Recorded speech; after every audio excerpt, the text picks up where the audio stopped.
sobre o livro 1984 de George Orwell. Eu não sei pronunciar, gente, tá?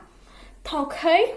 Mas antes disso, antes de qualquer coisa de eu falar aqui, não esquece de deixar meu like, meu gostei, de se inscrever no canal que ainda não foi inscrito, de comentar aqui embaixo o que você acha desse livro, se você já leu. Se você não leu, diz aqui embaixo se você tem que ler. Pra mim, esse livro faz parte de uma das leituras obrigatórias que todo leitor tem que ler. Não quer dizer que você aí é obrigado a ler, não tem?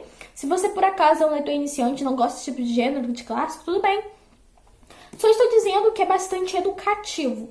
Eu li exclusivamente esse livro por causa do Enem, redação, por causa disso que eu li. Mas eu acho uma leitura obrigatória para um leitor. E não esqueça de compartilhar esse vídeo com seus amigos.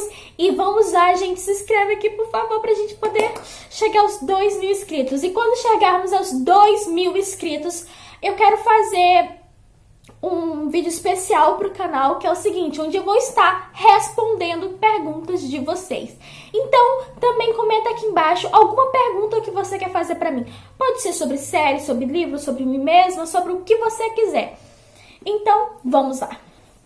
Primeiro de tudo, eu queria falar que eu não gostei desse livro, assim, amei, tipo, os livros que eu amo ali, mas também não odiei. Ele tá no meio. Ele é uma leitura difícil de se fazer. Eu demorei... deixa eu ver. Eu peguei ele sexta-feira pra ler.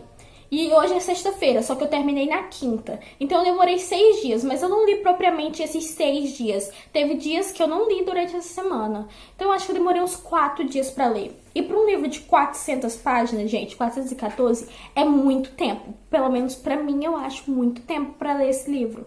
Porque a leitura é puxada. Eu tinha uma meta que era ler 130 páginas por dia nesses últimos dias, não tem? E eu fui lendo ele arrastado, mas eu fui lendo, eu consegui. Eu venci 1984. 1984, pra mim, ele é dividido em 3 períodos. E depois você vai ter 3 escritores comentando sobre o livro no final. E você vai ter um prefácio que é explicando sobre a nova fala. Ele é uma distopia negativa, igual o cara fala. Porque ele é uma utopia negativa, no caso, uma distopia. Que foi escrito em 1949 por George.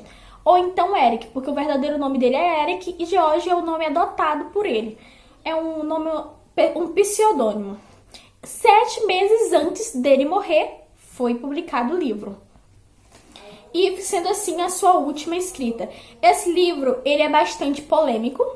Sim, gente, ele foi bastante polêmico, porque o quê? Essa distopia, ela trata sobre um período, tanto envolvendo o período que ele foi publicado. Ele foi publicado pós Segunda Guerra Mundial, no meio da Guerra Fria, assim, mais ou menos, dita. Então, compararam muito o sistema que houve aqui com o sistema de Stalin. Por quê? Existia o seguinte, em 1984. Nós temos nosso protagonista, que é o Winston Smith. Eu acho que é assim que se pronuncia o nome dele.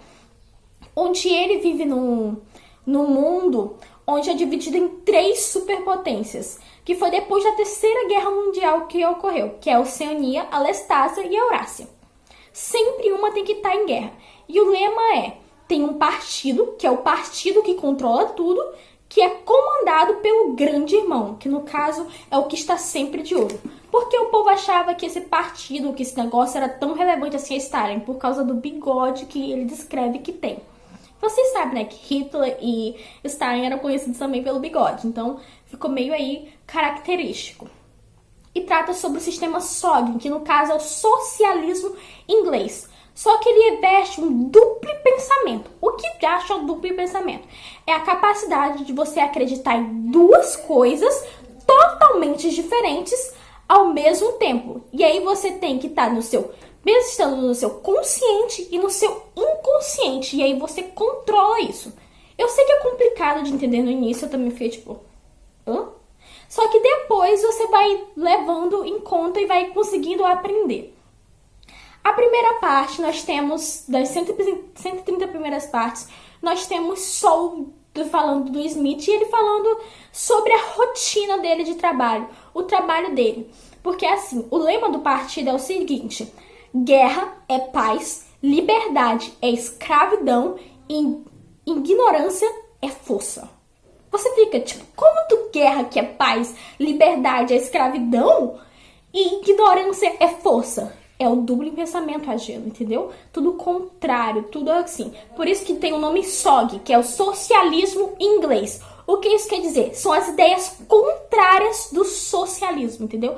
O socialismo não tem aquele negócio de dividir pelas massas e tudo mais, e de ser tudo igualdade. Igualdade, não existe o conceito de igualdade aqui.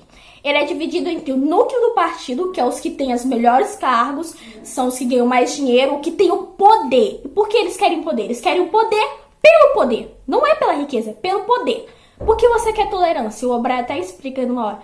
Pela tolerância, não é por nada mais. Eles querem o poder pelo poder. Simples assim. Ele diz que é isso que o diferenciam das outras ditaduras que já teve. Porque as outras ditaduras fingiam que era por liberdade, mas na verdade, no fundo, eles sabiam que era o poder, mas eles não admitiam isso. Já esse partido não, ele admite que ele quer o poder pelo poder e pronto, final. E aí existe também o partido externo, que é onde o principal faz parte. Por isso nós temos todo o livro do ponto de vista dele, que é, no caso, as pessoas que trabalham para os ministérios. E aí nós temos o Ministério da Verdade, que é o ministério que lida com mentira, que é onde o nosso protagonista faz parte. No caso, o serviço dele é o seguinte: saiu uma matéria. E a matéria diz que agora eles estão em guerra com a Lestácia. Mas há 4 anos atrás eles estavam em guerra com o quê? Com a Eurácia e eram aliados da Lestácia. E não, o tempo todo tem que ter sido o quê? Eles estavam em guerra com a Lestácia. E sempre em aliados com a Eurácia, entendeu? E aí eles modificam o passado, reescrevem todos os livros, reescrevem todos os filmes, reescrevem tudo.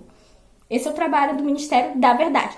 O Ministério do Amor lida com a tortura. No caso, quando você foge da conduta, quando você passa a pensar por si, quando você passa a parar de seguir a conduta deles, eles descobrem, vão lá, te pegam e te torturam até você voltar a fazer o que eles querem. E depois eles te matam. O que é isso? É o seguinte, lá existem as teletelas. São tipo as nossas televisões, só que elas são como se a gente estivesse fazendo a chamada de vídeo o tempo todo. Eles estão nos vigiando. E você nunca pode desligar a teletela. Você tá sempre em constante vigia. E lá eles te mandam comandos, eles te acordam, eles te fazem tudo. Então, nesse primeiro 130 páginas, ele apresentando esse mundo pra gente, nos mostrando. E aí ele fala sobre uma personagem, que até então a gente não sabe o nome, mas depois, nas outras próximas 130 páginas, nós vamos ter mais falando sobre ela, que é a Júlia. É o par romântico do Winston. E a Júlia, ela, vamos dizer que ela fez o livro ficar mais tolerável pra mim. Porque ela te apresenta um novo ponto de vista, que é o dela. Que ela é contra o partido, igual o Winston. O Winston é contra o partido e tenta se fingir pra todo mundo que pensa que ele é bonzinho, que ele está lá no partido e tudo mais, seguindo as ordens. Só que ela não é tão contra como ele. Ele fala que ela só é revoltada da cintura pra baixo.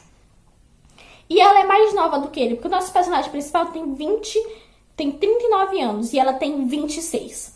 E ela é uma pessoa que ela tem umas ideias melhores, assim, mais maleáveis, tudo mais. Tanto porque a Revolução do Partido começou em 1950 para 1960. Foi que houve essa revolução e surgiu o partido, então.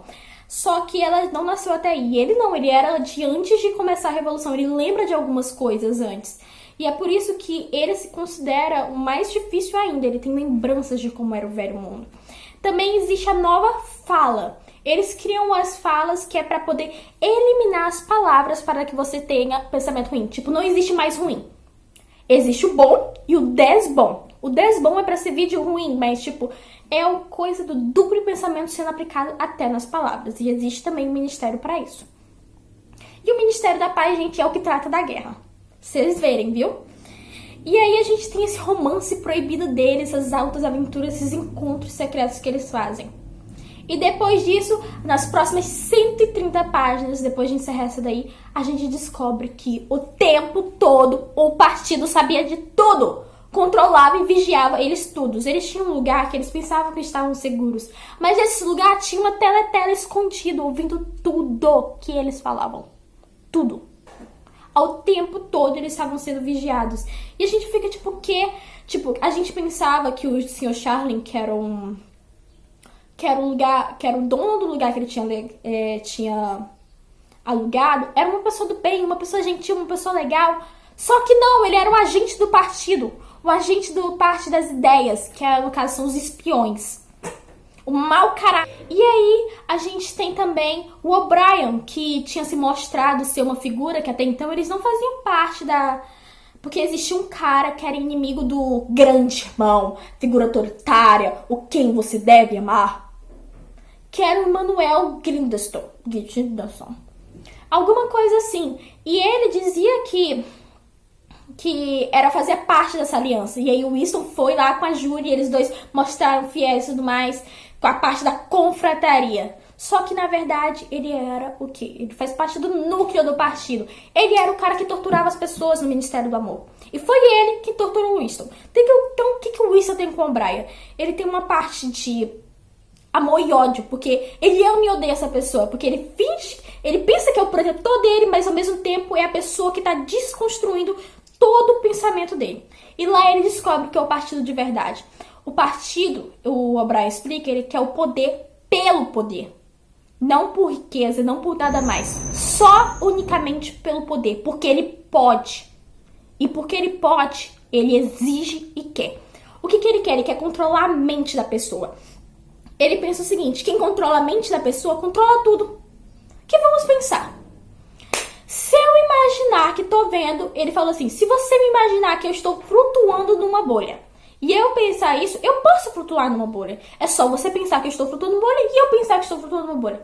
Ninguém vai dizer que isso não aconteceu, que isso não é real. Então, se a gente controlar a mente das pessoas, controlamos tudo. Eles têm até o lema. Quem controla o passado, controla o futuro. Quem controla o presente, controla o passado. Como eles controlam o presente, eles controlam o passado e controlam o futuro. A única pessoas que poderiam derrubar esse partido seriam os proletos, que no caso são as baixas. São, lembra, todo tempo teve essa luta de classes, como Karl Marx dizia, que são os altos, os médios e os baixos. No caso, os ricos, as pessoas ricas, milionárias. Aí tem os médios, no caso, a pessoa que tem média e tudo mais. E as pessoas pobres. E aí, os pobres, como são em maioria, poderiam derrotar quem tá em cima. Só que para isso eles precisam de inteligência. Eles até dizem, deixamos os proletos livres para pensarem o que quiserem. Não controlamos eles. Eles são 85% da nossa população. Não controlamos os pensamentos dele. Sabe por quê? Vamos controlar pra quê? Quem não tem intelecto. Quem o intelecto é baixo. Eu não lembro basicamente a frase, mas é basicamente isso que o O'Brien fala. E você pensa que realmente, se os proletários se revoltassem e fossem atrás, como eles são a maioria, eles conseguiriam. Só que eles nunca se revoltaram. Eles nunca vão se revoltar. Continuando, e aí você vê ele desconstruindo a mente do O'Brien, fazendo as torturas e desconstruindo tudo. Você fica ele faz uma pergunta, quantos dedos tem aqui? 4, obviamente, né? 2 mais 2 é 4. Ele fala, o partido diz que é 5. Quantos dedos tem aqui? E o Wilson resiste e fala que é 4, 4, 4. Até que tem uma hora que quando ele pergunta, quantos dedos tem aqui? Ele fala que é 5. Você tenta resistir, mas você fica meio que coisado. E o amor dele pela Júlia também vai se acabar, porque um vai acabar traindo o outro, falando coisa do outro e trocando de lugar do outro na hora da tortura. E aí o nosso livro acaba com ele finalmente é solto, só que aí ele tá todo modificado, todo com essas ideias depois de sofrer tortura, porque você sai de lá, mas é como se você nunca, algumas coisas nunca saem de você. E aí ele pega e ele descreve tudo isso pra gente. E ele fala que antes ele odiava o grande irmão, mas hoje ele ama. E quando ele admite que ama o grande irmão, ele vai pra praça, conta todos os pecados dele, que ele diz que tem e tudo mais, todos os pensamentos criminosos, que pensamento criminoso, no caso, é você pensar em liberdade, mas liberdade é escravidão, ou então você pensar que, você pensar em si, entendeu? Em si mesmo, ter seus próprios sentimentos. É pensamento criminoso. Tanto que eles meio que constituem a família ainda existe. Só que o que acontece com a família agora?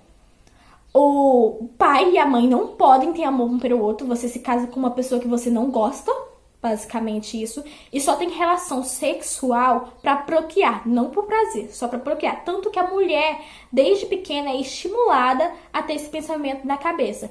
E os filhos, os pais são acostumados a amar os filhos. Só que os filhos não são acostumados a amar os pais.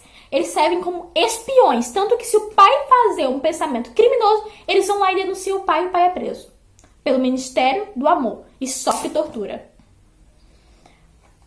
E o livro termina da seguinte maneira: ele confessando tudo na frente de todo mundo, dizendo que ama o grande irmão, porque o que o O'Brien disse? O O'Brien disse assim: nós não vamos te matar, quando ele estava sofrendo tortura.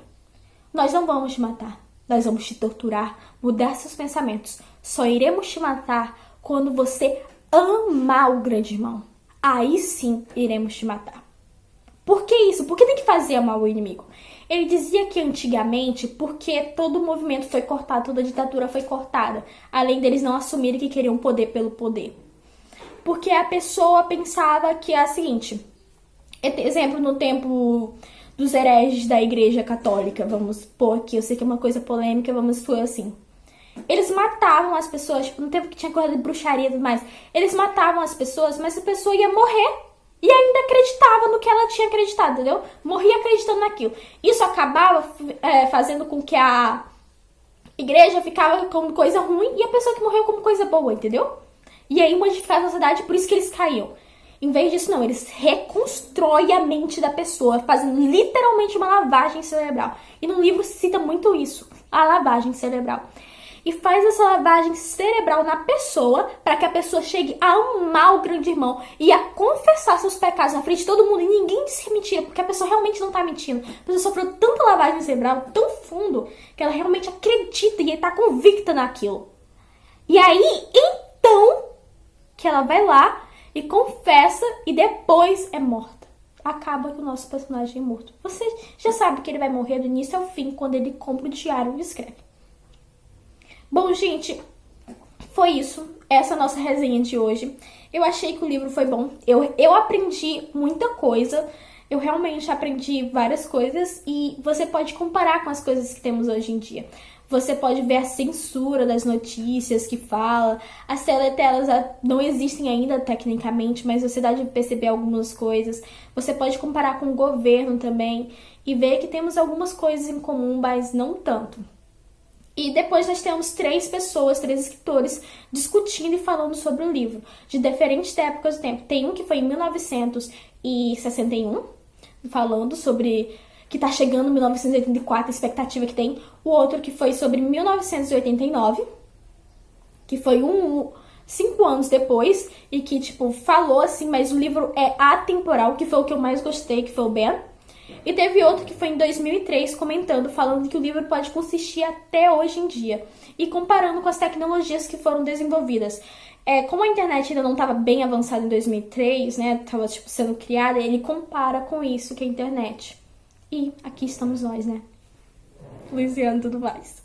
Bom, gente, esse foi o vídeo de hoje. Eu espero que vocês tenham gostado. Quem gostou, não esquece de deixar o meu like, o meu gostei. E de se inscrever aqui no canal que ainda não foi inscrito para chegarmos aos 2.000 inscritos. E, gente, não esquece de deixar aqui embaixo essa perguntinha que você tem para fazer para mim. E se você já leu ou não esse livro e o que você achou. Eu quero muito que você faça uma resenha aqui embaixo nos comentários para me saber se você já leu esse livro e o que você achou. Leitura obrigatória, viu, gente? Todo leitor. E um beijo, tchau e até o próximo vídeo!